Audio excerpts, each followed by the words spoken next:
Ito na mga loads, mga master, yan, ino-open namin yung yung evaporator dun sa likod, you know. Inaayos namin ito mga master, mga loads, ay ang ito yung may-ari ng sasakyan, yan o, yan.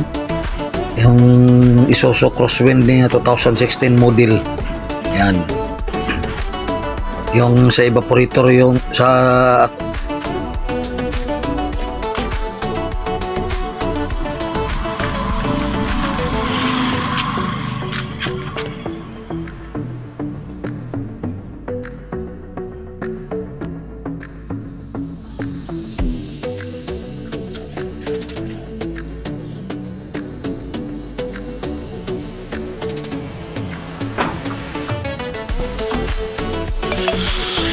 ito na mga ludi yon, yan mga ludi mga master, yan kiniklining na namin ngayon yung evaporator, yan yung dalawang evaporator sa likuran at saka sa harapan mga loads mga master. Yan naghahanap lang kami ng hulog-hulog 5 piso yan para maklining namin yung dalawang evaporator mga loads mga master.